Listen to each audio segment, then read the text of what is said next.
Hi hello. അപ്പം നമുക്കിന്നൊന്ന് ഇളമ്പക്ക fry എങ്ങനെ ഉണ്ടാക്കി നോക്കിയാലോ.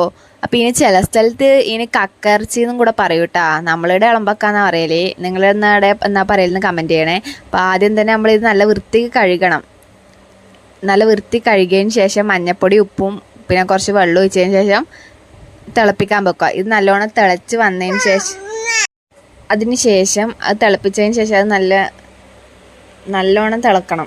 നല്ല ഇതാവണം. അപ്പോഴത്തേക്ക് തിളപ്പിച്ച് നമ്മൾ മഞ്ഞപ്പൊടിയിൽ ഇട്ടതിന് ശേഷം ഏകദേശം ഇതേപോലെ ആവും. വെള്ളം ഊറ്റിക്കഴിഞ്ഞതിന് ശേഷം നമ്മൾ വേറൊരു പാത്രത്തിൽ ആദ്യം വെളിച്ചെണ്ണ ഒഴിക്കുക. വെളിച്ചെണ്ണ ഒഴിച്ചതിന് ശേഷം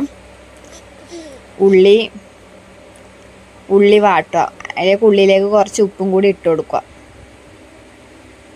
അതിന് ഉപ്പിടുന്ന വെച്ചാൽ കുറച്ചും കൂടി ഉള്ളി നന്നായിട്ട് വഴറ്റുന്നതിനാണ്. പിന്നെ പച്ചമുളകും അതേപോലെ ഇഞ്ചി വെളുത്തുള്ളി പേസ്റ്റും ഇട്ട് കൊടുത്തതിന് ശേഷം നന്നായിട്ട് ഇളക്കുക.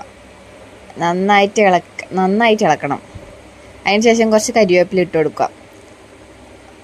അതിന് ശേഷം പിന്നെ മുളക് പൊടി, മഞ്ഞൾപ്പൊടി, മല്ലിപ്പൊടി ഇതെല്ലാം ഇട്ട് കൊടുത്തതിന് ശേഷം നല്ല ഇളക്കി ഏകദേശം ഇതാവണം. ആ പച്ചമണം മാറുന്നത് വരെ ഇളക്കുക. അതിന് ശേഷം നമ്മൾ ആ ഇളമ്പക്ക അതിലേക്ക് ഇട്ട് കൊടുക്കുക. ഇളമ്പക്ക ഇട്ട് നന്നായിട്ട് ഇളക്കി കൊടുക്കുക. എന്ന് വെച്ചാൽ പിന്നെ കുറച്ച് നോക്കുക. ഏകദേശം വെള്ളം ഒഴിക്കണം എന്നൊന്നുമില്ല. ഞാൻ പിന്നെ കുറച്ചൊരു ഇതായതുകൊണ്ട് കുറച്ചൊരു തുള്ളി, ഒരു ഗ്ലാസിൻ്റെ പകുതി അത്ര ഒഴിച്ചില്ലു അങ്ങനെ വെള്ളം ഒഴിച്ചിട്ട് ഇളക്കി കൊടുക്കുക. അതിന് ശേഷം കുരുമുളക് പൊടി ഇട്ടിട്ടുണ്ടായേ ആവശ്യത്തിന് നോക്കിയിടുക. പിന്നെ അതിൻ്റെ മുകളിലേക്കൂടെ ഒന്ന് വെളിച്ചെണ്ണ താളിച്ചു കൊടുക്കുക.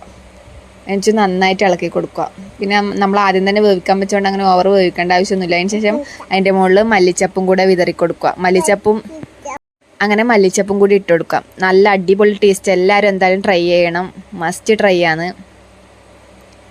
അങ്ങനെ അതിന് ശേഷം നമ്മൾ ഫുഡ് കഴിക്കാനാകുമ്പോഴത്തേക്ക് എല്ലാം കൂടി ഒന്ന് ഇളക്കി കൊടുക്കുക. അപ്പോഴത്തേക്ക് നല്ല മല്ലിച്ചപ്പിൻ്റെ ആ ഒരു ടേസ്റ്റിലും കൂടി ആകുമ്പോൾ നല്ലൊരു ഇതായി ഉണ്ടാവുക എന്നാ പറയാന്ന് പറഞ്ഞാൽ നല്ലൊരു ഫ്ലേവറാണ് കിട്ടുക നമുക്ക്.